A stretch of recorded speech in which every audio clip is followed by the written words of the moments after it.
วัสดีค่ะ Good evening and welcome to Thai PBS World Tonight. We keep you updated on COVID-19 situation in Thailand and around the world. You are now with me, Natha Gomonwadin, live from Thai PBS studio in Bangkok, and Kun Thep Chayong is now joining me live online from home. สวัสดีค่ะคุณเทพชัย Good day and good evening, Gunata and everybody. It looks like we are headed for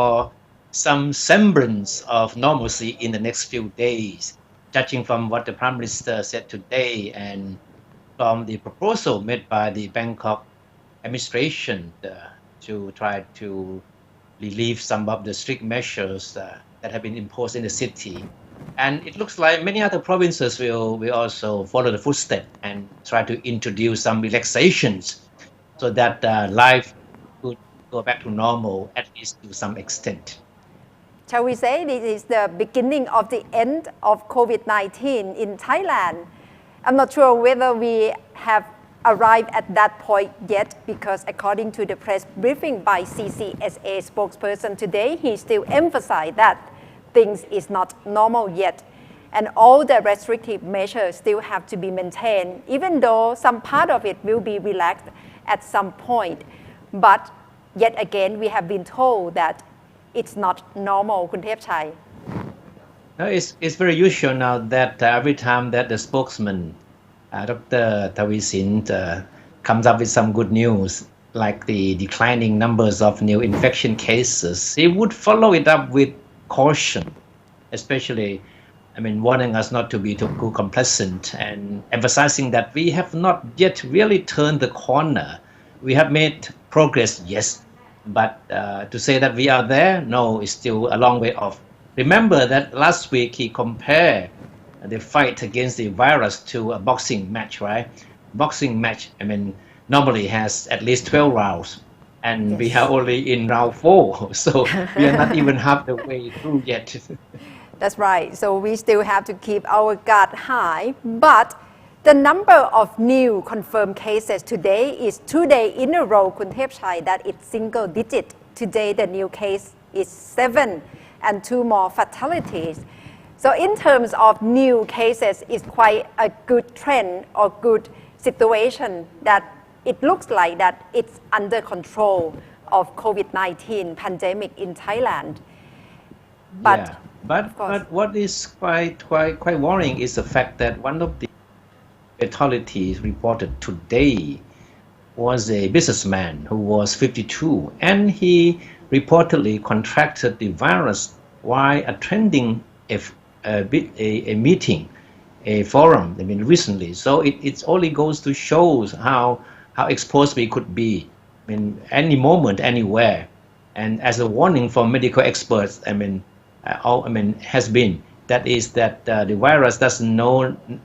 boundaries, so it can strike you anywhere. So don't be too complacent. Don't think that you are in places that you are familiar with. You are among people that you know, you're familiar with, then you are safe. So that's not the case anymore. No, we cannot underestimate the power of coronavirus that can affect and our body can be infected, and we cannot underestimate. And with the solution or with the measure that announced today, that it has to be retained. So let's take a look of the restrictive measures that still have to be maintained in this situation. Particularly, state of emergency is extended until 31st of May. Kun Thep Chai, it means 1 more month of state of emergency in Thailand. And the curfew is all the same as well, from 10 p.m. to 4 a.m. It has to be maintained. And the third point is strict control on foreign arrivals, because at this issue, we still have to be very wary of Thai returnees or foreign arrival who would like to return to Thailand. That is the point that we still have to be very careful. And the ban on non-essential inter-provincial travel and mass gatherings still have to remain as the tough measure right now. So these four stringent measures still apply to all provinces nationwide. And these are four measures that the government insisted that it still need to keep. And that's why today, Prime Minister Prayut Chan-o-cha addressed a press conference by asking for understanding and sympathy from the public for the government's ongoing efforts to contain the virus. And he stressed the need for the state of emergency to continue to facilitate the government's fight against the epidemic. And he also pledged full support, for all government agencies to find ways to help all sectors of the public which are being affected by the outbreak. And he said that initially the government thought there would be only about 3 million people to be affected by the shutdown and needing help. But it turned out that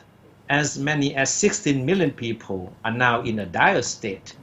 plus another 10 million people in the agricultural sector that also need assistance. So he tried to paint a very broad picture of what the country is facing and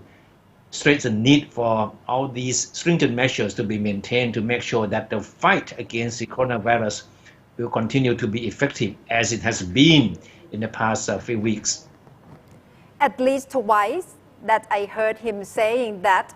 he would like the Thai population to really understand what the government is doing. It's not easy task at all. And that's what the Prime Minister would like to see, sympathy from the Thai government to really understand how difficult it is for the government to handle the crisis of COVID-19. That's right. I'm sure that he must have been hearing a lot of complaints from people who may not totally agree with all these stringent measures that the government has introduced. As we all know that many of the critics of the government, including opposition politicians, have been putting pressure on the government to lift the state of emergency and to ease all the stringent measures that have been imposed over the past 1 or 2 months. And so that's why today he made it a point that he wanted people to understand the need for these measures to continue to be in place. Of course, it's not an easy solution, what's the direction to go next, because if we just take a look at the new confirmed cases, people must presume that the situation is nearly back to normal. But if we take a look around other countries in the region, especially in Singapore and Japan, that's the two cases of example that we've been told many times already that we have to be careful. Otherwise, second wave of the pandemic may return to Thailand. That's why we need to keep the situation as it is. But economic activity and economic community has put pressure as well, because people just like to go about and back to their normal life, especially in terms of economic activity. So that's the two dilemma that the government Prime Minister have to try to balance all the demand from different directions. There is understanding why a lot of people are itching for a return to normalcy as soon as possible. We know that a lot of people have their livelihood affected or impacted by the coronavirus and the subsequent shutdown. So the sooner the better for them, to see life go back to normal. But of course, all these measures that have been in place so far have proven that because of these measures, that's why things have gotten to come where it is now, so where they are now. And so the government insists that these measures still need to be maintained. So let's take a look at. But the good news is that despite the state of emergency, despite the curfew that will be maintained, a lot of restrictions, especially for big cities like Bangkok, look likely to be eased over the next few days. Kun Nata. That's right. So let's take a look of what are business activities that perhaps will be more relaxed in the next few days, especially in area of Bangkok. For example, restaurants, food shops and coffee shops, markets, wet markets, beauty and hair salons, and medical clinics. That are at least four types of activities, Kun Thepchai, which will be relaxed a bit. Yeah. That's right, especially the eateries, the restaurants, food shops, and coffee shops. These places will be permitted to reopen for dine-in service as we all know that the past 1 month we have seen people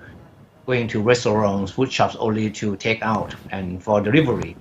But this is the first time that people will be allowed to dine in these places, starting most likely next week if the proposal by the Bangkok administration is approved by the Disease Control Committee. But it's very important that these places must strictly apply social distancing measures. For example, in these places, there must be a space of at least 1.5 to 2 meters between clients, and all the diners must face the same direction. So these are some of the measures that the proprietors of these restaurants and food shops need to comply with to make sure that if things are back to normal for them, at least to some extent, they will not they do not open themselves to the possibility of a return of the virus again. Yes, and for another type of business, wet markets and market, which are so crucial for Thai lifestyle, Kuntepchai, wet market, it have to have some facility to protect between the vendor and the buyers and try to reduce the congestion of people who attend the market at one time. So in terms of traffic of people going to the wet market have to be changed as well to accommodate the situation of COVID-19. And beauty and hair salon, perhaps the seller, the owner of beauty and hair salon need to reorder the way they have customer, and they have to shorten the time length of each customer that they can spend in the beauty and hair salon at each time. Probably for each person, for each customer, they can go for about 2 hours maximum. That's true. I think it's very important because I think both men and women in town are itching for haircut or hairdo now. And but unfortunately, the services to reopen for these beauty and hair salons will not be full blown. It will not be a total reopening because services will be limited to haircut, hair wash, and blow drying only. So you cannot expect to have everything done the same way that you did before. And of course, hairdressers are required to wear face shields. So clients need to take notice. If your hairdressers do not do that, then you have to tell them to do so. Or if they don't, you can inform the authorities. And of course, they only serve customers by appointment only.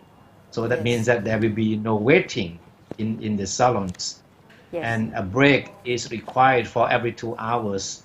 for the interior of the salons to be sanitized. So a lot of conditions attached for the reopening of these places. Yes, that's the best. We have to help each other at the moment to have some business activities to be back to near normal, because it cannot be normal as we know it. So let's take a look to other business activity and sport activities which can be back to some life. For example, golf courses, outdoor sports activity, pet grooming salons, and public parks.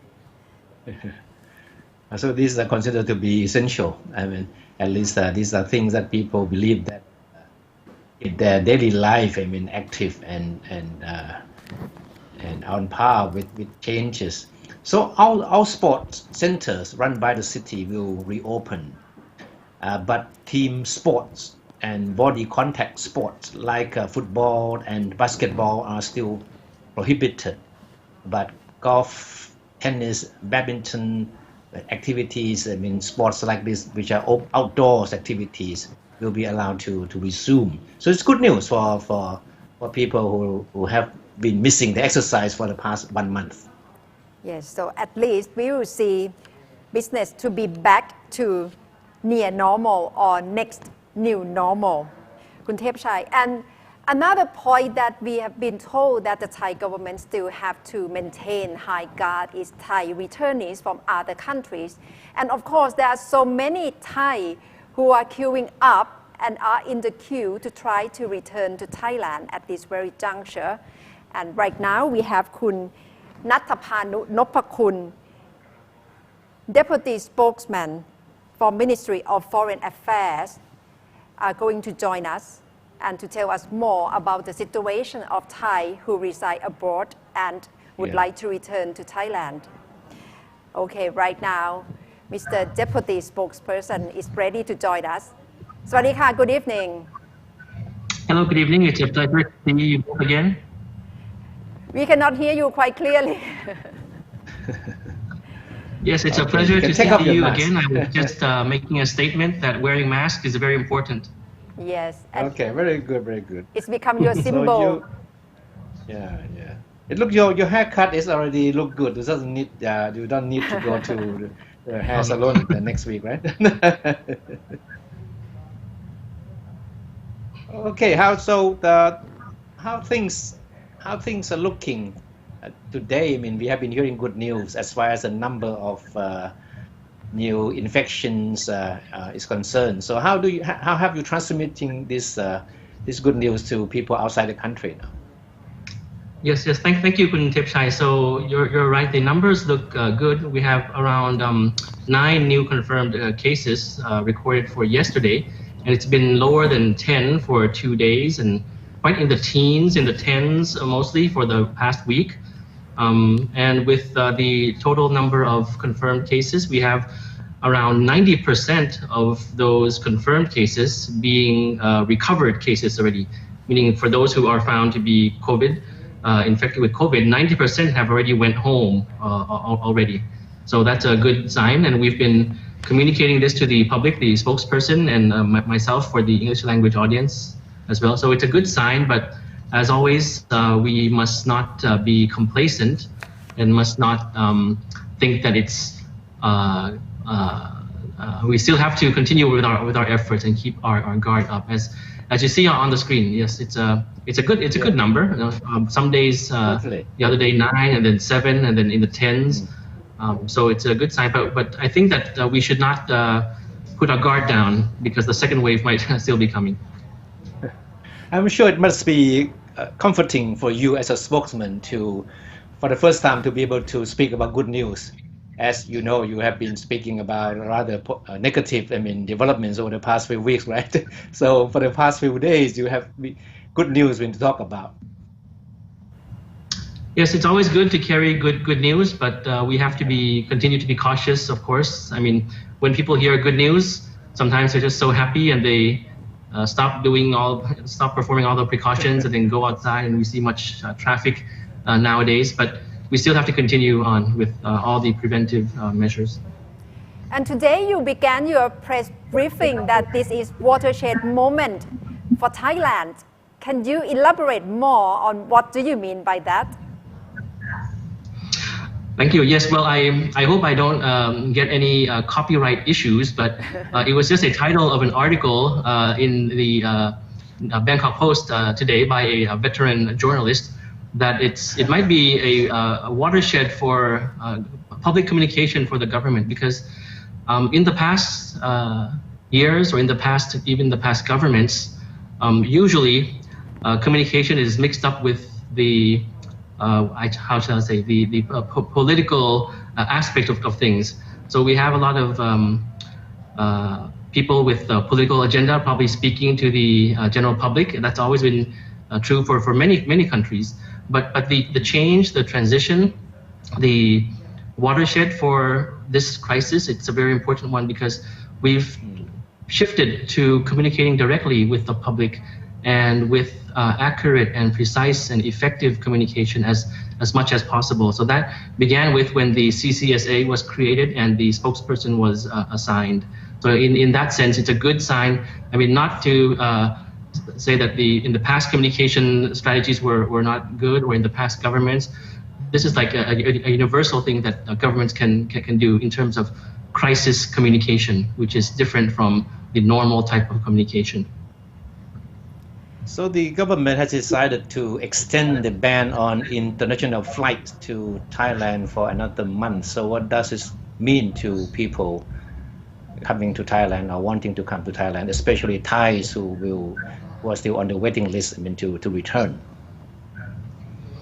Yes, so firstly, perhaps I'll just recap that today, and also the spokesperson mentioned about the 3 possible scenarios. The best possible scenario is we continue to have around 10 or 20 new cases per day. But to maintain that scenario, we have to continue with our measures in terms of travel restrictions between provinces, in terms of inbound flights as well. So to answer this goal, we want to reach this goal of maintaining the best possible scenario, full control. To answer this, these measures had to be extended. So the flight travel ban is until the end of May. It was previously until the 30th of April, so now it's for 1 more month. So it means that inbound and outbound flights will not be allowed for Thailand, except for the special cases, which is already announced in terms of the special flights for repatriation, in terms of technical landing, in terms of emergency cases and the like. So that has been continued on for 1 more month. However, the repatriation of Thai nationals will still continue, and those are considered special prearranged repatriation flights. And of course, repatriation flights outbound from Thailand is also allowed during this ban. For example, in the past days, there were many repatriation flights for Russian nationals or from Europe, European nationals out of Thailand. And in what country having the most problem or the most difficult situation to deal with for Thai returnees who want to return to Thailand? Yes, well, for the past weeks, we've been repatriating a lot of Thai people, but for some countries that is still not possible yet. You see in the past days, we have flights from a chartered flight from Australia, and after the repatriation flight, there were still a number of people who wanted to return from Australia. We had return flights from India going on in the past days and in the coming days as well from many cities around India. But the problem points in some countries still remain, especially countries where they have a travel ban, a flight ban. So I'll just give one example, which is a problem issue for us. We're trying to solve this now is in Latin America, in Argentina. In Argentina, they have a flight travel ban for the whole country, and countries around Argentina also have that ban, like Uruguay and Paraguay. And South America is a very vast continent. It's a big continent with a large land size for many countries. And for Argentina, for example, the international airport, their airport is called Ezeiza. Ezeiza Airport is closed temporarily, including all flights, even cargo flights. So I'm sorry, with the exception of cargo flights and emergency medical equipment. So for people traveling, that is still being closed. You cannot travel. The problem is that we have a number of Thai exchange students in the AFS and other programs still in Argentina. So currently, the Thai embassy is trying to arrange a chartered flight, which we might be able to negotiate over there to have this special chartered flight leave Argentina, because the commercial flights are banned, but not leaving Argentina to come straight to Thailand. There might have to be a stopover because Brazil is still open for air travel, and Amsterdam is a hub for air travel. So these flights might be possible on KLM going to Amsterdam or through Brazil. So the embassy is taking care of that, arranging that chartered flight. And meanwhile, they are contacting and meeting with the Thai exchange students on a daily basis and providing them with assistance throughout these days. Yeah. Now, for a period of time that Thais in many countries had problem with obtaining the so-called fit-to-fly certificate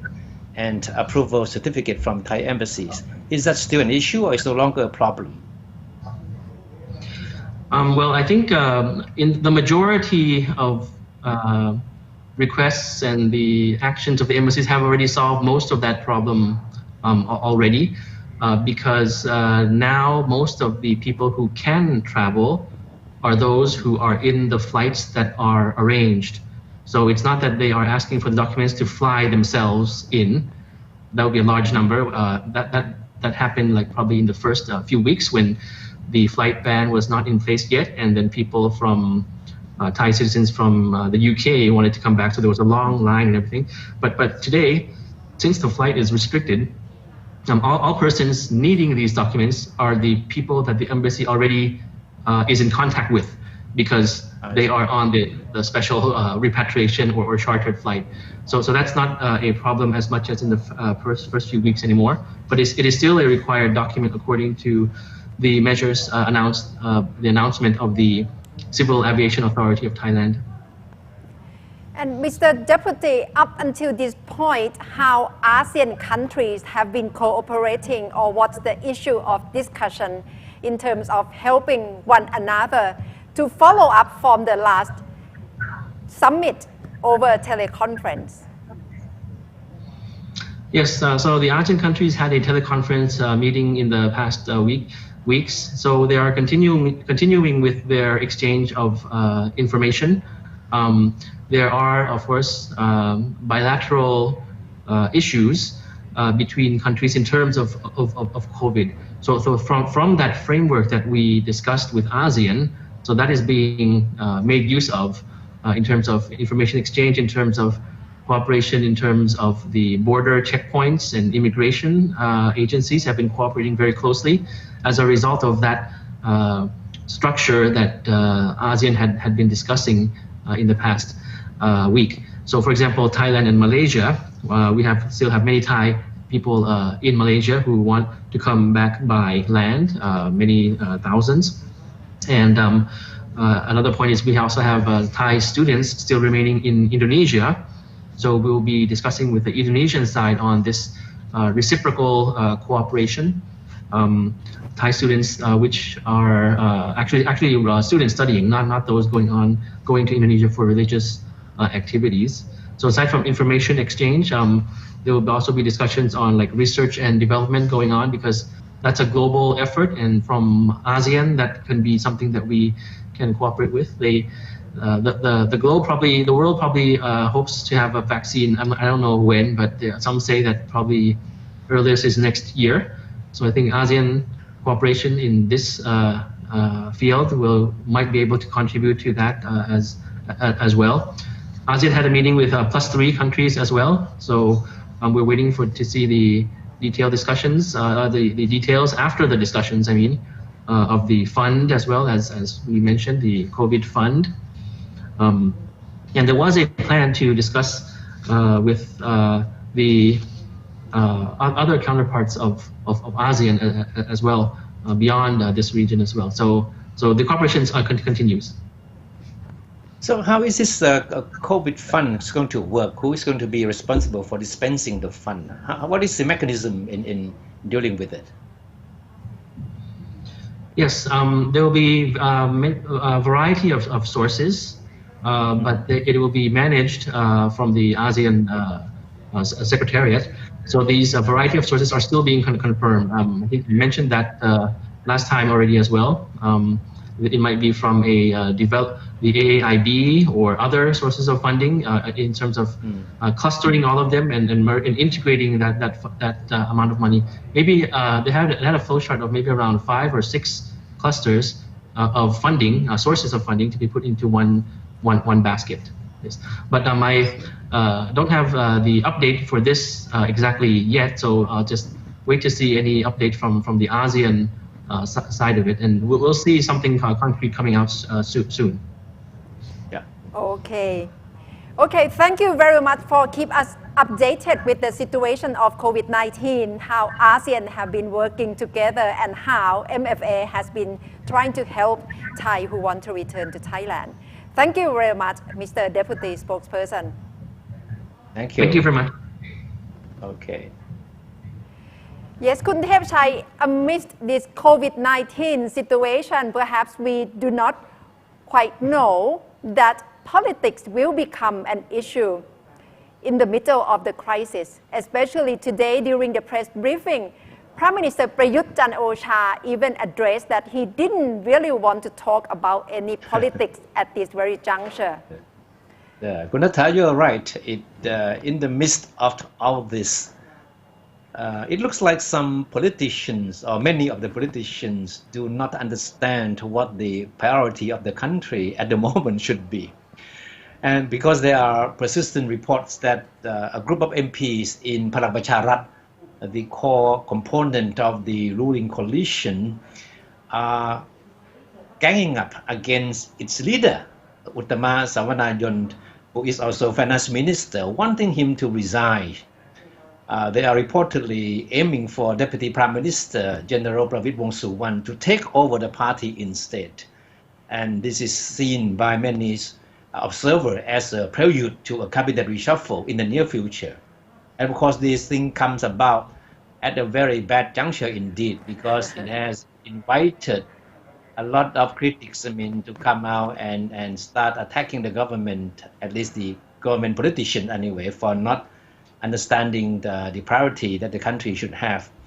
And Kun Pravit, the Deputy Prime Minister, is also currently the chief strategist of the party. And undoubtedly, he is the most powerful figure within Palang Pracharat. And besides Kun Uttama, also targeted by these dissenting MPs in the party is Kun Sontirat Sonti Jirawong, the energy minister, and who is also Secretary General of the party. The two of them, Kun Uttama and Kun Sontirat, are said to have problems with their leadership and not seem to have the right chemistry with many of the politicians in the party. And we all know that Kun Uttama and Kun Sontirat are not politicians by profession. They are there holding high positions in the party by the virtue of their association with Prime Minister Prayut Chan-o-cha. And of course, they are known to have the trust of the Prime Minister, and that's why they are holding the reins in the party. But now, as things have developed this far politically, a lot of pressure is building up in the party for elected politicians to have bigger says in the party. So this likely to be another challenge awaiting Prime Minister Prayut once the COVID crisis is put to rest, which of course will be some time off. Yeah, it must be the issue that have caused Prime Minister Prayut Chan-o-cha quite a certain degree of frustration, especially with the issue that Kun Thepchai just told us about the internal conflicts within Palang Pracharat Party. And as we all know, the style of General Pravit Wongsuwan, whenever he faced this kind of speculation, he tends to say that no meeting has been held and we will have to wait. So that is probably the predictable response that we can have from General Pravit Wongsuwan, Kun Thepchai. What the Prime Minister Kun Prayut said today is interesting. He said he had a number of questions on politics from reporters submit to him in advance, but he said, I don't want to answer any political questions in today's press conference. And of course, certainly, what he said certainly reflected what is rumbling in the party, but certainly as Kun Prayut, as he has been, he doesn't want to be dragged into this kind of conflict within the party. But don't forget the fact that it was Palang Pracharat Party which nominated him as Prime Minister in the election, right? And according to sources in the party, Prayut appeared infuriated by the reported rebellion in the party. So during the meeting of the Center for the COVID-19 Situation Administration, which he chaired on Monday, he reportedly said in the presence of some senior cabinet members that he had no plans to reshuffle the cabinet. Of course, it was clear that he was trying to put down any attempts to force him to reshuffle the cabinet. And he declared that he was the one who has the sole authority and the final say to decide whether or not a cabinet will be reshuffled. So it's quite clear that he understands, he knows what's going on in the party, but doesn't want to discuss it in public. Yes, that's right. Because in the middle of COVID-19, perhaps he just wants to keep local politics as low-key as possible.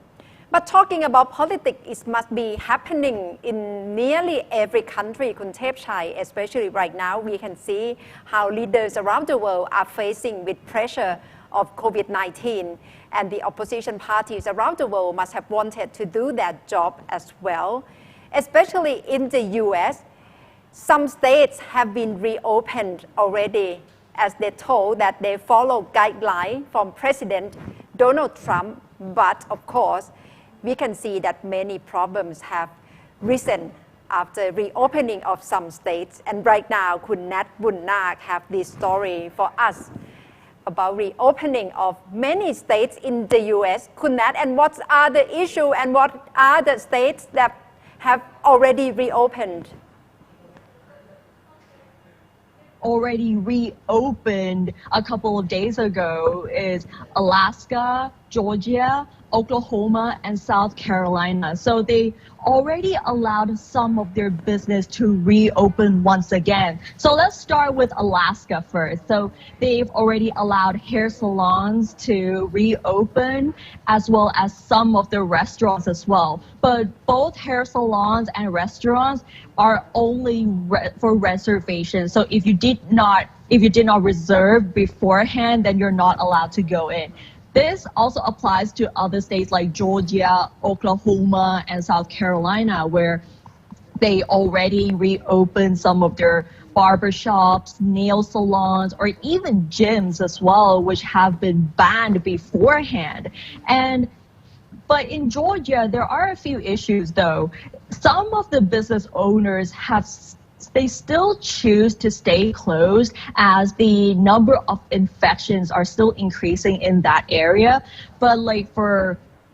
Oklahoma, some of the restaurants, dining rooms, movie theaters, and sporting venues are allowed to reopen on May the 1st, so which is this Friday. So some of the businesses have already reopened in Oklahoma, but for other places like the restaurants, they can reopen this Friday, but all these places must maintain strict social distancing and sanitization protocols. And for South Carolina, they also allowed some of their retail stores to reopen, including small shops like shops that are selling furniture, books, music, flowers, and even clothing as well. Even what's more interesting for South Carolina is that they allowed department stores to reopen as well. But what is more important than that is that social distancing measures still need to be in place, and they will actually limit the number of customers in the area. So what they actually mentioned here is that they will allow to be open at only 20% of the area. So that means like it's only 5 people per 1,000 square feet. That is in South Carolina. So these are the 4 states that have already reopened. It seems that they cannot wait to reopen the business activities in those states again. And what about other states that's still in waiting to reopen, Kun Nat? Most of the states in the US here, some of them have decided to remain on lockdown, whilst other states have reconsidered to open their economies once again. And some of them, they have actually decided that they will start to reopen like with their first phase. So for example, in Texas, they've already announced the first phase to safely reopen Texas. So they have mentioned that all of the retail stores, restaurants, movie theaters, department stores, as well as museums and libraries can be reopened this Friday, which is May the 1st. But the priority here is that they must limit their capacity to 25% of their listed occupancy. So that means the number of customers will be limited in certain areas. So similar to the previous state where they can only limit like 5 people per 1,000 square feet. So this also applies to Texas as well. And New York epicenter of pandemic in the US, what the governor is deciding to do with the ease of the lockdown? So the governor, Andrew Cuomo, has said recently that they're planning to reopen in 2 phases together. So the lockdown is expected to expire by 15th of May. So the reopening will be in 2 phases. So the first phase, they will reopen sectors like manufacturing and construction. And for the second phase, this one is a little bit more complicated. They will actually determine which type of business will be allowed to reopen. It depends on whether the business is essential for the people and at a lower risk of infecting the people as well. So they are still going to determine which type of business is going to reopen in phase 2. But between phase 1 and phase 2, there's going to be a 2-week gap here. So once they open phase 1, they're going to monitor for the next 2 weeks in order to find out the effects after reopening the New York State here. However, lifting some of the measures doesn't mean that they're going to open the whole state altogether. Based on the reports, they said that they're going to lift the measures in the north of the state first, not really the New York City or the metropolitan region, which is the epicenter of COVID-19 in the United States. So we have to see what's going to happen for New York here. Yeah. It seems we have a lot to learn, Kun Thepchai, from how the US have reopened some states, and that followed by some confusion, some chaotic situation as well. Certainly. If you listen to the measures announced by the Bangkok Metropolitan Administration today in easing some of the restrictions, it very much in the same footstep of the measures taken by these states in the U.S. I mean reopening, but limited and cautiously. Phased out in over a period of times. So, but most states, like Bangkok, that will happen here, that will use the 14 days as the yardstick, to measure whether or not the reopening will result in any resurgence of the virus or not. That's very crucial. So it will be interesting to watch the consequence of the reopening of these states in the U.S., and then we can certainly learn a lot from them. That's right. But what I do like about the Thai government here is that they put into 4 groups. Remember, it was like the white group, the green group, the yellow group, and the red group, which business can open first. So the white group would be the businesses that are allowed to open because they are essential for the people. And if it's like the boxing stadiums or concert venues will be in the red zone. So I really like how they actually categorize the venues in 4 groups here. But what we have to consider, though, is that it doesn't matter which one opens first, but every single place is also at risk of getting new infections as well, because for example, in flea markets, there are tons of people going there as well. So it really depends on how the social distancing measures are going to be put in place. Right. Because I'm pretty sure all the officials or even the government do not want any resurgence, whether it's in Bangkok or in other places in Thailand. So this is something that Thailand really needs to consider. You're right, because reopening the economic and social activities is one thing, but what is more important is the enforcement of the social distancing measures, which will prove to be most crucial in deciding whether the country will be stuck with the pandemic or will move forward in dealing with it. And one thing, though, is we don't really have only the US or in other countries that we can learn from. We can also learn from countries that already done wrong with the easing of the lockdown or lifting the restrictions. For example, in Japan recently, like in Hokkaido, that they announced a lockdown earlier before, and then once they felt the situation is okay, they lifted the lockdown, but then things have gone worse, so they had to do a lockdown again because of the second wave here. So Thailand can learn from that too, so that they can prevent this second wave in Thailand as well. Okay. Thank you very much, Kun Nat, for the story of reopening of many states in the US, and we can sure learn a lot from this. Thank you. Thank you. And talking about President Donald Trump, Kun Thepchai, yesterday on Friday, in the beginning, the White House said there was no briefing from the President Donald Trump. But it turned out that finally he managed to have this press briefing, and he also once again blamed China as the origin of the virus, and China should be held accountable. That's what he told the whole world in the press briefing.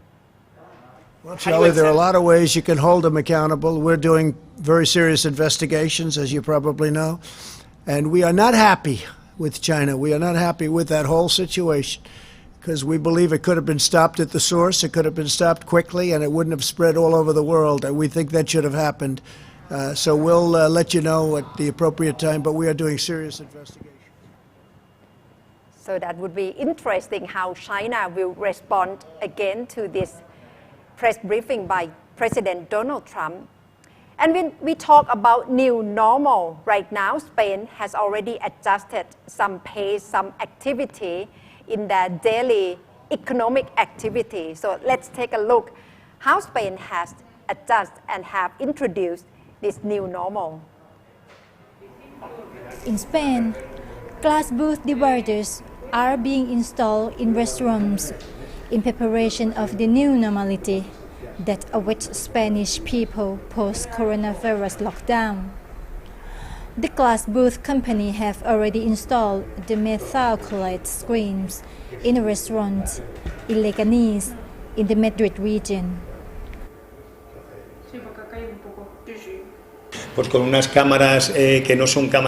Glass booth company owner Manuel Gil said that the situation for the hospitality sector was very critical, and if they were going to confine a lot longer, many people would have a lot of difficulty to return to open their businesses. Additionally to the glass dividers, thermal cameras will be installed in restaurants to measure the body temperature of clients, as well as restaurants being disinfected. The goal is that without these measures, diners will feel protected and enjoy their new dining experience. The government has already taken some steps to relax the lockdown, such as allowing construction workers back and letting children take walks outside from this weekend. But broader restrictions will not be eased until late May. That's really new lifestyle indeed, Kun Thepchai. That's true. And I think in Thailand too, I think things will not go back to the same anymore. Yes, so probably we will come up with creative dining in Thailand to face with COVID-19. And what's the evaluation? What would be the next step in Thailand to cope with COVID-19? Right now we have Dr. Tanarak, Plipat, Deputy Director General, Department of Disease Control, joining us once again. Good evening. สวัสดีค่ะคุณหมอ Good evening. สวัสดีครับ Good evening. Good evening, Dr. Tanarak. Dr. Tanarak, we have been hearing good news over the past many days as far as the number of new cases are concerned. Do you think the good news will continue? I hope so. I think we have done quite a very good job on trying to contain the virus, and so far all of the effort of every sectors, especially all the Thai that help Ministry of Public Health and help the government, has paid off in the recent weeks. So I am happy for everybody. So the least we can do is to keep the pace, right? Maintain the level of awareness that we have been doing. Yes. I think that is very important, and I can repeat myself once again that it is very difficult to eradicate or to eliminate at least the disease from the country at the moment. But all we can do is to keep the disease to spread at a very low level that is possible with all the effort from everybody, from every sectors. So that is what we are trying to do. When we start to open things up again, we will take our eyes on the situations. Will that change the pattern of the disease occurrence? And then we will evaluate day by day, week by week of what we should do next.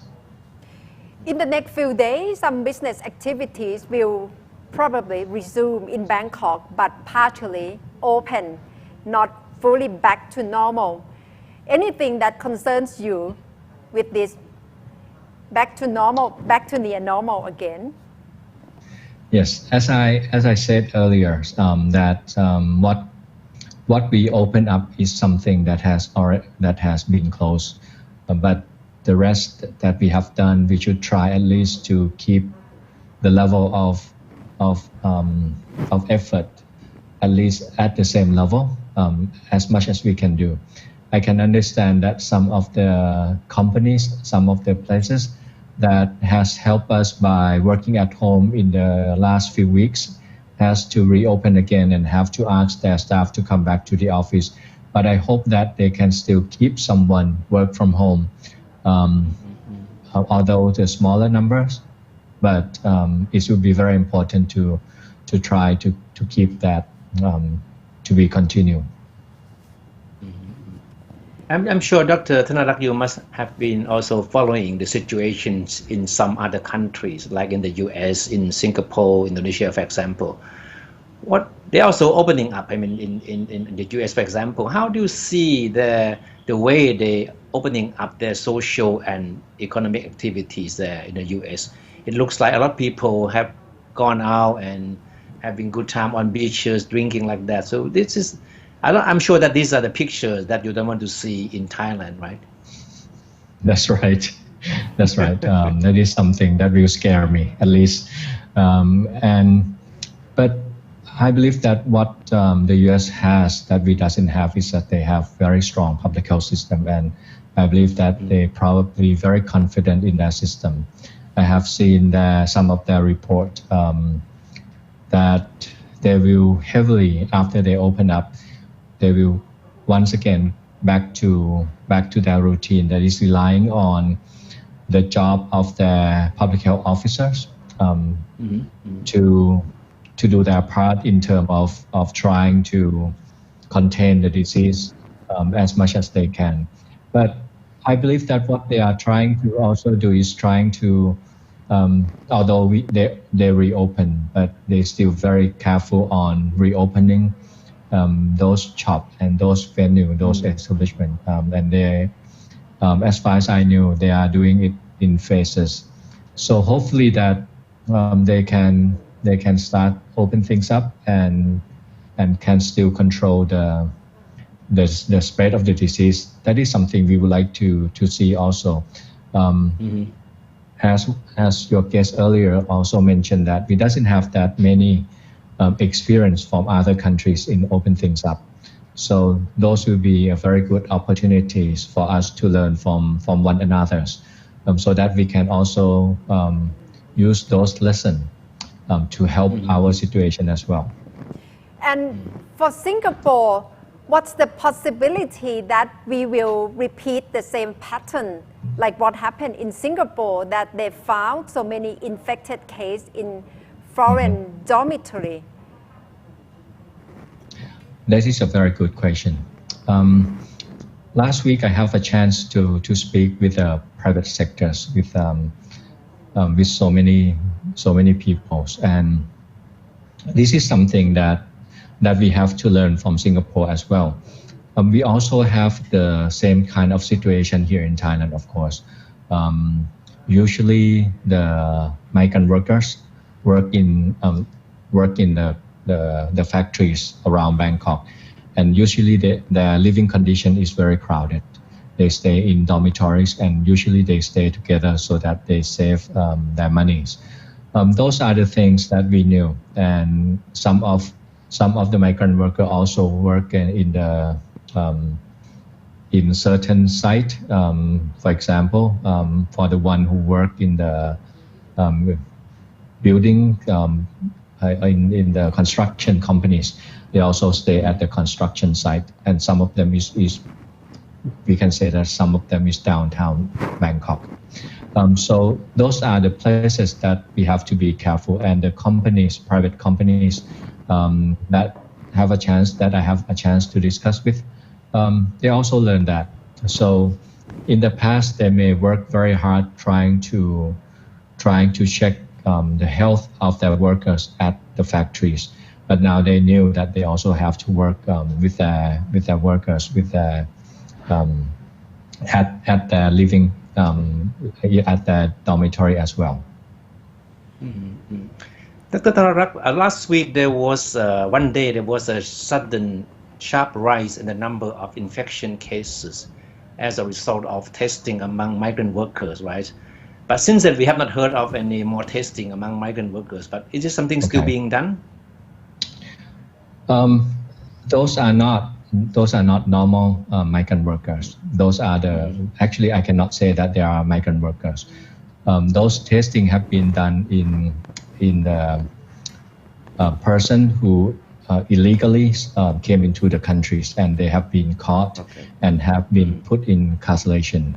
So it is some places that they stay together just for a few days before they will be transferred back to their countries. Those kind of institutions, we have only 2 places in Thailand, if I'm not mistaken. One is in Sadao in Songkhla, another one is in Bangkok. So it is the spread of the disease within the institution, within the incarceration for people who illegally came into Thailand. So that is not the same thing as migrant workers who stay in Thailand. And what is the plan for the migrant workers, and the plan for a comprehensive testing of these people? For migrant workers who has been in Thailand for quite some time, we consider them as one of us. So the risk of they getting the infections are the same risk that we have. It doesn't mean that they just travel in. They have been here for some time. For the one who work in Chonburi or in Samut Songkhram, Samut Sakhon, they have been here for quite some time, and they continue to work with the big factory, big companies. So we are not worried about that much. And so far we have been work closely with those private companies, so that hopefully that they can take care of their staff very well. They usually check the temperatures of these workers every day before they came into their factories. So if there is anything that's went wrong, we can work together and went there to investigate and do more extensive testing among them. At the moment, we have some plans, but not very extensive, to test all of them, because there are a lot of them in Thailand. So what should be the next step, Dr. Tanarak? As far as we can see, the new confirmed cases have been on the decline, single digit for 2 days in a row. But for the large scale of the overall population in Thailand, PCR test, rapid test,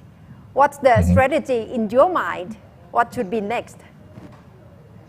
Although we have been doing a great job on expanding our testing, we can, in the beginning, early January, I always say this, we can test only a few hundreds per day. But currently we can test more than 20,000-30,000 per day. But if we compare to the total number of population in Thailand, or even migrant workers, those are very small numbers of testing that we can do. So what we should do is what I would call strategic testing, or prioritizing those testing, trying to utilize our testing to benefit us most. So what we call our strategy here is active case finding. What is that mean? It means that we are going to use our data to drive our testing. For example, if we identify certain places where there were an outbreak, this outbreak doesn't mean that we have to have 10 or 20 cases, just a few of them, one or two. For example, if there is one factory have more than 2 or 3 cases in the last weeks, so we may went in and do a lot of testing in those workers in the whole companies or in the whole factories. Those are the ideas. Or if we identify certain village that has more than a few cases in the last weeks, we may went in and test large number of people in those villages who may come into close contact or any light contact or not have to be even high risk contact of the cases in the areas. Those are the ideas. But the ideas of went in and randomly selected people to be tested, I don't think we are going to do that. Dr. Tanarak, there were 2 fatalities reported today, right? One of them was a 52 years old businessman in Bangkok who reportedly contracted the disease from an infected person in a seminar. So I think this was quite unusual. So what does this tell us? You mean the I think it's very important. The fact that he contracted from someone in a seminar. Yeah. I think that's because in the past we already. I heard about this case because he is one of my friends. So I heard about him for quite some time. So he contracted disease long ago, and he has been in critical condition for quite some time. There are still a conference, face-to-face conference, but those kind of conference is now a very small conference. But there is some companies that still have a meeting face-to-face, and in some cases may not be protected. I mean, everybody did not wear masks. But the cases that we are talking about, he contacted disease long before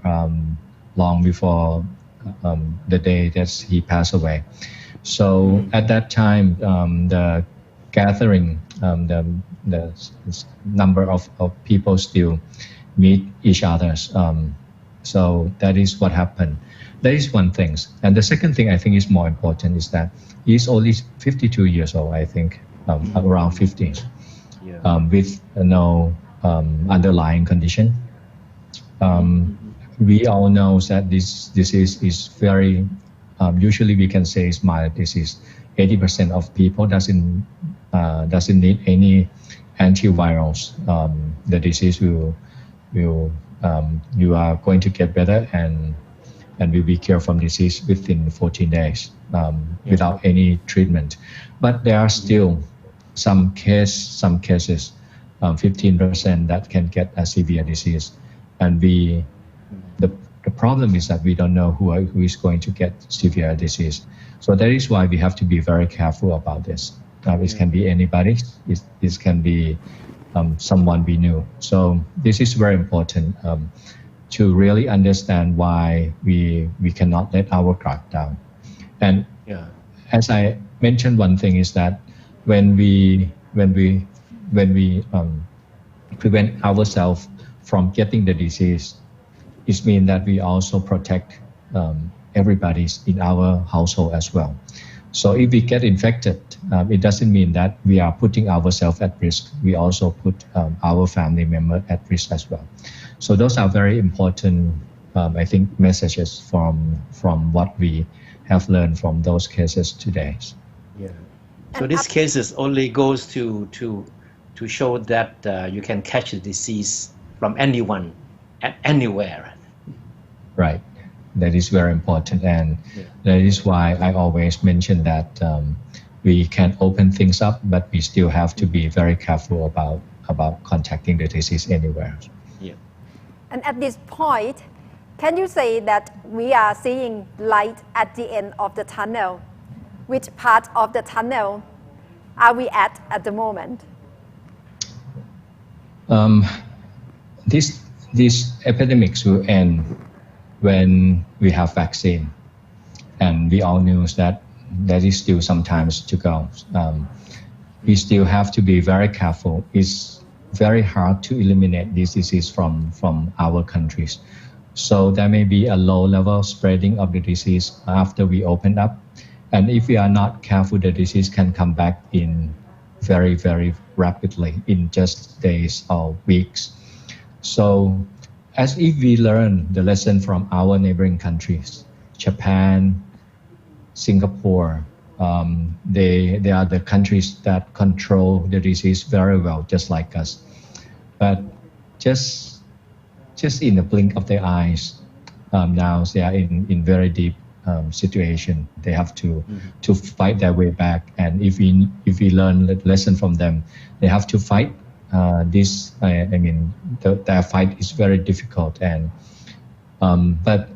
some of the areas of the countries, for example, in Japan, we start to see that they are improving. We should not let what we saw or what we learned from those countries happen to us. We have to still work very hard, prepare ourselves very well, and prevent ourselves very well as well. Dr. Tanarak, you think these daily press conferences that we have are enough, to bring home this point to the members of the public, the need for these stringent measures to be maintained? Do you think these conferences are enough, or do we need to do more, to remind the people of the need to stick with these measures to prevent a major spreading of the disease?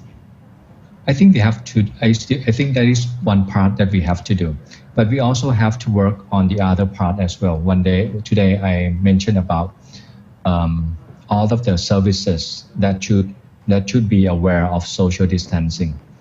Not just public sector, not just private sectors. We are all aware that we don't want the crowded bank, we don't want the crowded shopping malls, but actually we also don't want to have a crowded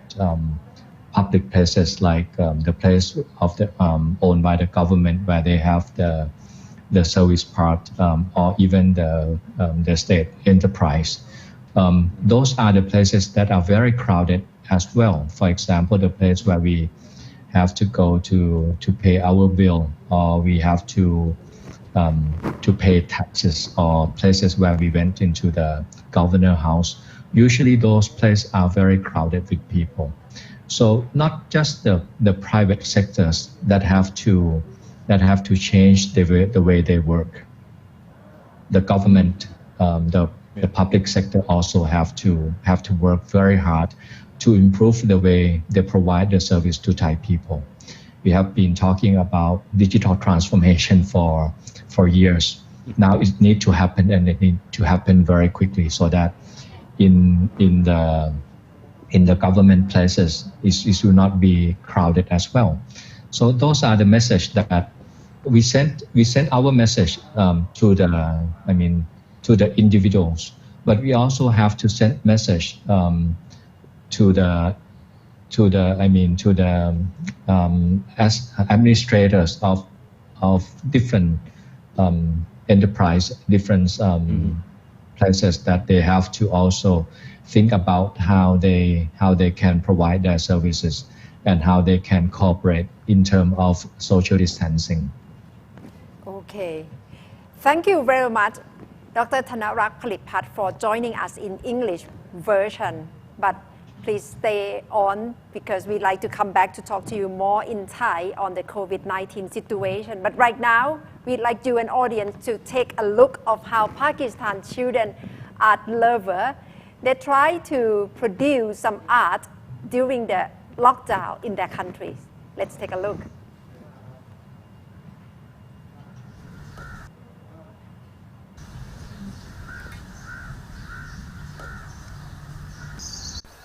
Pakistani children are creating artworks for an online lockdown challenge on the coronavirus pandemic. The government virus response has seen children across the countries stuck at home with schools shut and daily life restricted. I think it's really good because most art challenges require an adult's work or a professional work, but this is an art challenge. It doesn't matter if you're a pro or if you're you do very basic work. It just matters if you have fun with it and enjoy yourself and really try to express yourself. I want to actually make a statement, and the drawing is me talking to the virus about wanting to go outside and having fun, but the virus didn't allow me. The stay-at-home challenge encouraged children in Pakistan to send artworks showing how they are spending their time during the coronavirus pandemic, with families choosing to self-isolate and the country in a lockdown that shut schools and restricted daily life movements. I realized, okay, if you can get a child to sit down and make a drawing, it takes up half an hour, or a video. So at least a little bit of time is spent doing something. And we launched a summer health vertical recently. So I thought it's the perfect place. It's a happy thing to do. And frankly, I actually really like the art because it is a great contrast to the really sort of depressing, scary photographs that are coming in on the wire services. The artwork have been published on the Sama Health social media pages, part of the television station, and drew several dozen submissions. Corona, corona, corona, la la la la. So the people who are infected can die. If you want not perform in your town, but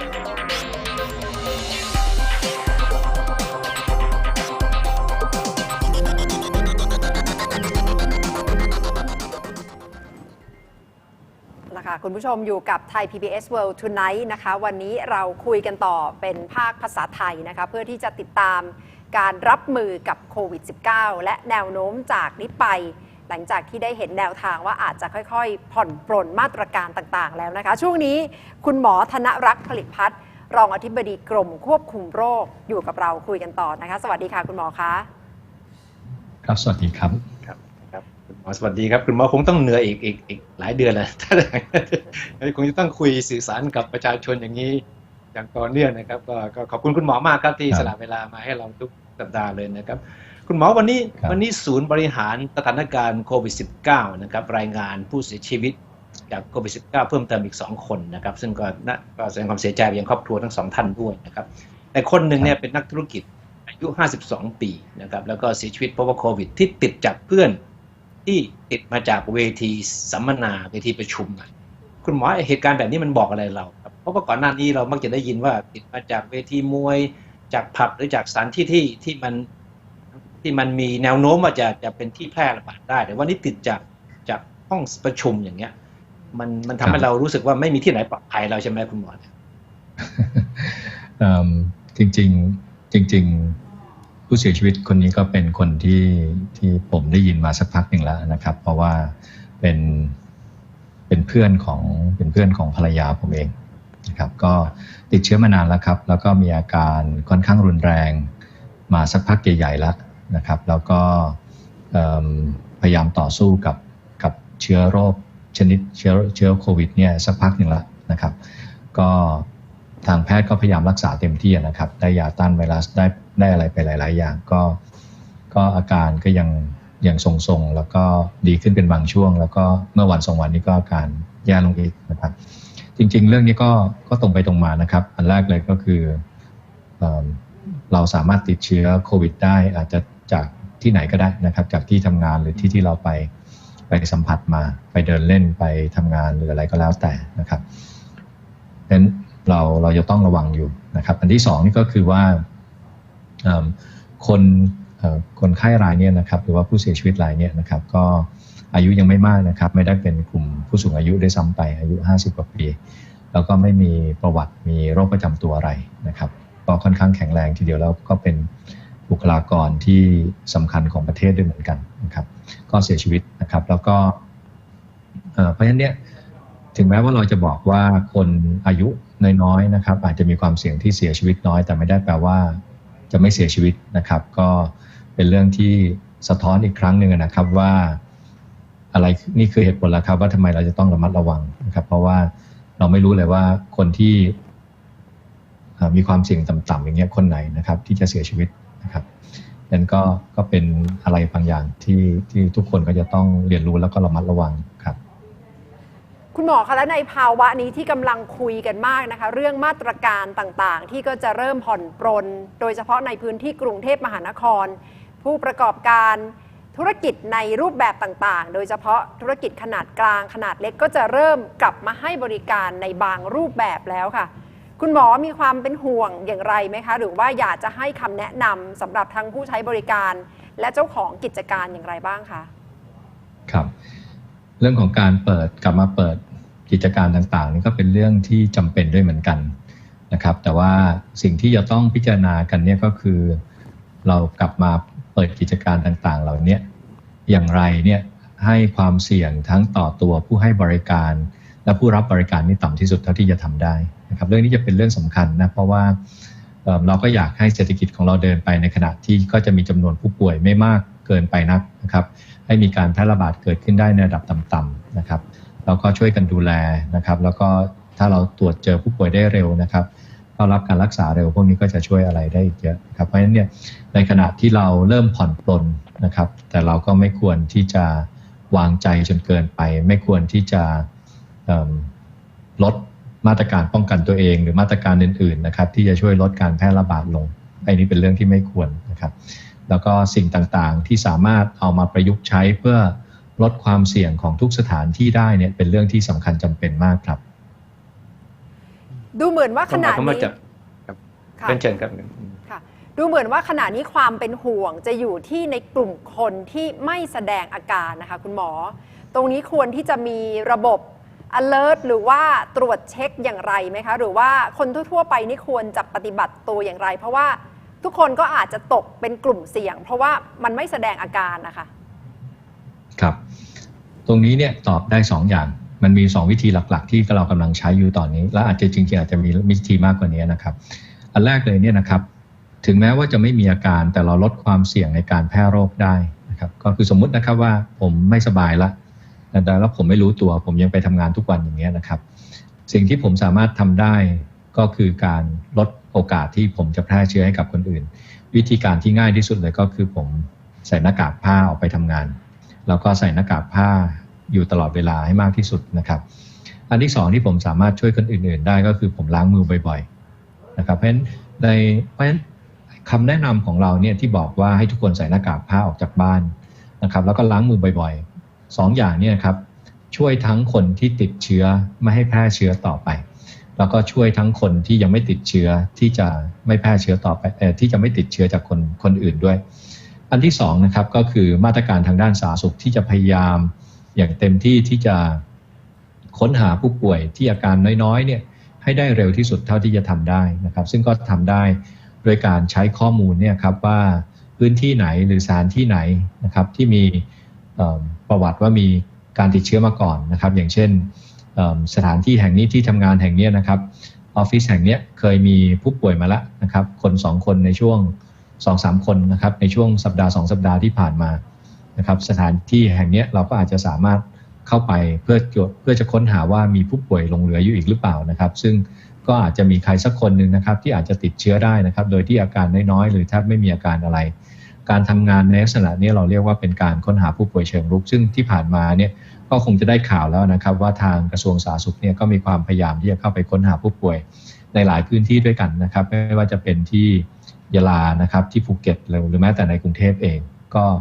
เราก็พยายามที่จะค้นหาด้วยใช้หลักการพวกนี้นะครับการค้นหาผู้ป่วยเชิงรุกเนี่ยไม่ใช่การลงไปสุ่มๆดุมๆแล้วก็ไปจับใครก็ได้ที่เราไม่รู้อิโนอิเน่เนี่ยนะครับมาตรวจนะครับโอกาสที่เราจะเจอว่าเขาติดเชื้อไม่ได้สูงมากนะครับขนาดว่าเราพยายามระบุพื้นที่ที่เราคิดว่าน่าจะเจอผู้ป่วยได้เยอะนะครับอัตราการติดเชื้อก็ไม่ได้สูงมากนะครับมาพูดถึงการลงพื้นที่ตรวจแบบนี้มันอะไรเป็นสัญญาณที่บอกเราว่าต้องควรจะไปที่นี่เพื่อตรวจเป็นพิเศษเนี่ยมันมีตรงไหนที่บอกเราว่ามันมีที่เราต้องไปนะครับครับก็จะเป็นผลจากการสอบสวนโรคอย่างที่เรียนตะกี้นี่นะครับก็ดูได้ใน2ลักษณะนะครับก็คือดูว่าผู้ป่วยเนี่ยมีประวัติสัมผัสโรคที่ไหนหรือว่าผู้ป่วยมีที่อยู่ตรงไหนนะครับถ้าเราเจอว่าจุดที่เป็นจุดสัมผัสโรคเนี่ยมันเกิดขึ้นซ้ำๆนะครับ เราก็อาจจะเข้าไปค้นหาตรงนั้นแหละนะครับแล้วก็ดูว่ามันมีผู้ป่วยหลงเหลืออยู่หรือเปล่านะครับจุดการสัมผัสโรคเนี่ยทั่วไปนี่ก็คือในอดีตผมยกตัวอย่างไอ้ที่จำกันง่ายๆเลยนะครับก็อย่างเช่นที่สนามมวยเพราะฉะนั้นถ้าเราใช้หลักการนี้นะครับในการค้นหาผู้ป่วยเพิ่มเติมก็คือเราไม่สนใจเลยว่าใครเป็นใครนะครับใครที่มีไปสนามมวยในวันนั้นเนี่ยก็คือเราจะขอให้มาตรวจทั้งหมดอย่างเงี้ยนะครับเป็นตัวอย่างนะครับหรืออีกตัวอย่างหนึ่งที่ภูเก็ตทำนะครับก็คือเขาเจอว่ามีผู้ป่วยเยอะในพื้นที่บางพื้นที่นะครับก็คือแถวบางลาแถวป่าตองนะครับเขาก็ลงไปสำรวจดูว่าในพื้นที่เนี่ยมีคนอยู่มากน้อยเท่าไหร่มีใครที่มีอาการบ้างแล้วก็ดูซิว่าเขาจะตรวจได้กว้างขวางมากน้อยแค่ไหนแล้วเขาก็ตรวจดูนะครับซึ่งก็จะพบว่าเขาก็เจอผู้ป่วยที่มีอาการน้อยๆหรืออาการน้อยๆนะครับอยู่หลายคนอยู่เหมือนกันครับคุณหมอคะตอนนี้คนก็อาจจะกำลังด้านหนึ่งก็อาจจะรู้สึกว่าจะได้กลับไปใช้ชีวิตตามปกติบ้างในระดับหนึ่งแต่อีกด้านหนึ่งเราจะควรจะต้องเฝ้าระวังอย่างไรเพื่อไม่ให้เกิดสถานการณ์ซ้ำรอยเหมือนที่เกิดขึ้นแล้วที่สิงคโปร์ที่ญี่ปุ่นที่กลับมาระบาดกันรอบ2นะคะครับมาตรการภาคบังคับบางมาตรการนี่กำลังจะถูกผ่อนปลนนะครับเพราะฉะนั้นเนี่ยมาตรการที่เราไม่ได้บังคับแล้วก็เป็นมาตรการ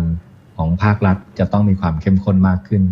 มาตรการทางสาธารณสุขนะครับจะต้องดำเนินการเข้มข้นขึ้นกว่าเดิมนะครับเรื่องของการค้นหาผู้ป่วยเชิงรุกจะต้องทำกว้างขวางกว่าเดิมนะครับเมื่อเจอผู้ป่วยแล้วเนี่ยการสอบสวนโรคก็คงจะดำเนินการเข้มข้นต่อไปแต่การค้นหาผู้สัมผัสเนี่ยก็อาจจะทำด้วยวิธีการที่กว้างขวางกว่าเดิมนะครับอย่างที่ตะกี้นี้ก็นำเรียนไปแล้วนะครับว่าถ้าเราเจอผู้ป่วยรายหนึ่งนะครับแต่เดิมนี่เราอาจจะตรวจเฉพาะผู้ป่วยสัมผัสเสี่ยงสูงในอนาคตเราก็อาจจะพิจารณาว่าอาจจะมีการตรวจที่กว้างขวางกว่าเพียงแค่ผู้สัมผัสเสี่ยงสูงไม่กี่สิบคนนะครับอาจจะดูว่าผู้สัมผัสเสี่ยงปานกลางนะครับก็อาจจะตรวจเขาด้วยนะครับอย่างนี้เป็นต้นนะครับมาตรการทางสาธารณสุขพวกนี้นะครับจะเป็นมาตรการที่สำคัญที่จะเอามาใช้ในระยะนี้นะครับเพราะฉะนั้นเนี่ยทีมงานสาธารณสุขนะครับถึงแม้ว่าหลายคนจะได้รับการผ่อนปลนนะครับภาคเอกชนนะครับแต่ภาคคนทำงานสาธารณสุขก็จะถึงจุดที่เราก็จะต้องกลับมาทำงานหลายส่วนนะครับเข้มข้นขึ้นกว่าเดิมด้วยซ้ำไปนะครับมาตรการอื่นๆยังคงจะต้องเตรียมการกันต่อไปมาตรการส่วนบุคคลนะครับไม่ว่าจะเป็นการล้างมือไม่ว่าจะเป็นการใส่หน้ากากผ้าออกจากบ้านเรื่องนี้จะต้องเข้มข้นต่อไปเรื่องของการรักษาระยะห่างระหว่างบุคคลพวกนี้ก็ยังจะต้องเข้มข้นต่อไปนะครับเราเห็นตัวเลขของผู้ติดเชื้อรายใหม่ที่ลดลงเรื่อยๆแล้วก็สบายใจนะครับแต่ว่าคุณหมอลึกๆในใจแล้วมีความรู้สึกหรือคาดหวังยังไงหลังจากที่ผ่อนปลนมาตรการหลายๆมาตรการแล้วนะครับคิดว่าสิ่งที่คนไทยได้เรียนรู้ในช่วงเดือนกว่าที่ผ่านมามันจะช่วยให้เราเนี่ยเตรียมตัวรับมือแล้วก็มีความรับผิดชอบมากขึ้นไหมมีวินัยมากขึ้นไหมเพราะว่าการมีวินัยหรือความรับผิดชอบมากขึ้นครั้งนี้มันหมายถึงการรักษาชีวิตด้วยนะมันไม่ใช่เป็นการมีวินัยเหมือนธรรมดาภายใต้ภาวะปกตินะใช่ครับผมเห็นด้วยครับแล้วก็มันไม่เพียงแต่การรักษาตัวเราเองมันไม่ได้เป็นการแค่ปกป้องตัวเราเองการที่เราป้องกันไม่ให้เราติดเชื้อนี่มันเป็นการป้องกันคนหลายๆคนโดยเฉพาะถ้าเกิดว่าบ้านเราอยู่กันเป็นครอบครัวนะครับมันก็คือการปกป้องคนในครอบครัวเราด้วยเพราะฉะนั้นเรื่องพวกนี้เป็นเรื่องที่สำคัญที่เราจะต้องรู้ว่าเรากำลังทำอะไรแล้วเรากำลังเอาตัวเองไปอยู่ในจุดที่เรามีความเสี่ยงมากเกินไปหรือเปล่านะครับเพราะฉะนั้นเนี่ยในขณะที่เรารับรู้ความเสี่ยงส่วนตัวของเรานะครับแล้วก็พยายามจะปฏิบัติตัวให้เรามีความเสี่ยงต่ำสุดเพื่อให้เราไม่ติดเชื้อนะครับพยายามรักษาสภาพว่าเราจะไม่ติดเชื้อเนี่ยต่อไปเนี่ยประเด็นพวกนี้นะครับเป็นประเด็นที่สำคัญนะครับอันนึงที่ผมค่อนข้างกังวลนะครับแล้วก็เป็นห่วงนะครับก็คือข้อความรู้ที่สำคัญจริงๆอันหนึ่งก็คือว่าเรื่องนี้มันยังไม่จบนะครับมันยังไม่จบเร็วเนี้ยนะครับเร็วๆเนี้ยแล้วก็ถ้าเกิดว่าใครเกิดหลงดีใจคิดว่าโอเคหนังเรื่องนี้กำลังจะจบแล้วเนี่ยเราคิดว่าการวิ่งครั้งนี้คงจะถึงเส้นชัยภายในวัน2วันนี้นะครับหรือเดือนหรือสัปดาห์2สัปดาห์นี้แล้วก็เข้าใจว่าเดี๋ยวจะเตรียมฉลองกันแล้วก็เตรียมจะกลับไปใช้ชีวิตปกติแล้วเนี่ยตรงนี้เป็นความเสี่ยงสูงมากสิ่งหนึ่งที่เราทุกคนจะต้องพยายามช่วยกันสื่อสารนะครับว่าเรื่องนี้ไม่ใช่การวิ่งระยะสั้นนะครับมันไม่จบภายใน4เดือนนี้ครับแล้วก็มันยังมีทางของมันที่จะไปได้อีกนะครับจุดที่เป็นจุดสำคัญนี้ก็คือจำนวนผู้ป่วยที่เราไม่สามารถตรวจจับได้แล้วก็ยังคงอยู่ในชุมชนโดยที่ตัวเองก็ไม่รู้นะครับว่าตัวเองติดเชื้อเพราะอาการเขาอาจจะเบามากๆแล้วก็เป็นความเสี่ยงว่าเขายังสามารถแพร่เชื้อจากตัวเขาเองไปยังบุคคลอื่นๆได้นะครับจุดนี้จะเป็นจุด ที่ชี้วัดกันนะครับว่าหลังจากที่เราเริ่มผ่อนปลนมาตรการภาคบังคับเราจะรักษาวินัยส่วนนี้ของเราไว้ได้ยังไงนะครับซึ่งเวลาถ้ามองไปเนี่ยผมมองว่าเรามีเรื่องต้องปรับปรุงอีกเยอะนะครับแล้วก็มีจุดที่เป็นจุดเสี่ยงหลายจุดแม้แต่จุดที่ไม่ได้โดนปิดนะครับก็มีความเสี่ยงอยู่พอสมควรนะครับผมยกตัวอย่างว่าจุดที่ไม่โดนปิดแล้วเราสามารถลดความเสี่ยงเพิ่มเติมได้ยังไงอย่างเช่นซุปเปอร์มาร์เก็ตไม่ได้โดนปิดนะครับแต่ว่าผมเคยไปเดินซุปเปอร์มาร์เก็ตในตอนที่เราเริ่มปิดเมืองมาเรียบร้อยแล้วเนี่ยนะครับก็จะเจอว่าซุปเปอร์มาร์เก็ตก็ค่อนข้างแออัดเหมือนกันแล้วหลายที่เนี่ยนะครับเราก็จะเห็นสภาพนะครับว่าซุปเปอร์มาร์เก็ตส่วนใหญ่ก็จะมีเคาน์เตอร์สำหรับจ่ายเงินหลายเคาน์เตอร์แต่ว่าหลายเคาน์เตอร์ก็ไม่มีพนักงานอยู่นะครับนั่นก็คือเขาพยายามปรับจำนวนพนักงานให้เหมาะสมกับผู้ที่มาซื้อของแล้วก็รอคิวใช่ไหมครับแต่ว่าความเป็นจริงเนี่ยโดยหลักการถ้าเราต้องการลดความแออัดของซุปเปอร์มาร์เก็ตจริงๆเนี่ยสิ่งที่ซุปเปอร์มาร์เก็ตควรทำก็คือเติมพนักงานลงไปให้เต็มทุกเคาน์เตอร์จ่ายเงินเพื่อให้คนรอคิวเนี่ยรอคิวสั้นที่สุดแล้วก็อยู่ในซุปเปอร์มาร์เก็ตของตัวเองได้น้อยที่สุดนะครับเรื่องนี้เป็นเรื่องที่ควรทำหรือแม้แต่สถานที่ของรัฐสถานที่จัดให้บริการบางอย่างของรัฐนะครับเองเนี่ยหลายที่ก็เป็นที่ที่มีผู้คนแออัดนะครับยกตัวอย่างเช่นบางที่อาจจะไม่ใช่ของรัฐนะครับอย่างเช่นบริษัทไปรษณีย์ไทยหรือสถานที่ที่คนเข้ามาติดต่อราชการนะครับในสภาพแบบเดิมเนี่ยนะครับผู้คนจะมากันเยอะแยะแล้วก็แออัดนะครับจะทำยังไงให้ภาครัฐเนี่ยปรับระบบบริการของตัวเองให้สถานที่พวกนี้นะครับโล่งขึ้นเท่าที่จะเป็นไปได้นะครับให้คนมาอยู่แล้วก็ใช้บริการแล้วกลับไปโดยเร็วที่สุดนะครับโดยระยะเวลาในการให้บริการเนี่ยสั้นที่สุดเท่าที่จะทำได้นะครับหลายเรื่องนี่เราสามารถทำได้แล้วบางเรื่องเนี่ยถ้าเราสามารถกระตุ้นกันนะครับแล้วก็ช่วยกันนะครับโดยเฉพาะในส่วนของภาครัฐนี่แหละนะครับที่เราพูดกันเรื่อง Digital Transformation กันมานานมากแล้วเนี่ยนะครับทำยังไงให้การทำธุรกรรมหลายอย่างของภาครัฐเนี่ยสามารถทำได้โดยไม่ต้องไปปรากฏตัวอยู่ที่สถานที่ของรัฐนะครับมีหลายอย่างมากที่ผมคิดว่าเราจะต้องทำแล้วความเป็นจริงเนี่ยไม่ใช่เพราะว่าเราจะต้องทำเพราะไวรัสมันบังคับให้เราทำจริงๆแล้วเราตั้งใจจะทำมานานแล้วแต่ว่าตัวไวรัสมันมาเป็นตัวเร่งให้เราทำควรจะรีบทำให้มากขึ้นแค่นั้นเองครับค่ะเอาละค่ะวันนี้ก็ได้รับทราบการประเมินสถานการณ์จากคุณหมอธนรักษ์ผลิตพัฒน์รองอธิบดีกรมควบคุมโรคนะคะถึงแม้จะดูเหมือนมาได้ไกลแล้วแต่ว่ายังมีเส้นทางอีกยาวไกลสำหรับประเทศไทยนะคะในการรับมือโควิด -19 และทุกคนก็ได้รับคำเตือนจากคุณหมอว่าจะต้องไม่ประมาทยังจะต้องรักษาระยะห่างและต้องล้างมือบ่อยๆกันต่อไปนะคะเอาละค่ะวันนี้ขอบพระคุณคุณหมอมากค่ะที่มาร่วมรายการทุกๆวันอังคารนะคะพบกับคุณหมอธนรักษ์จะมาร่วมรายการไทย PBS World Tonight ของเราค่ะวันนี้สวัสดีคุณหมอค่ะครับสวัสดีครับค่ะสวัสดีครับ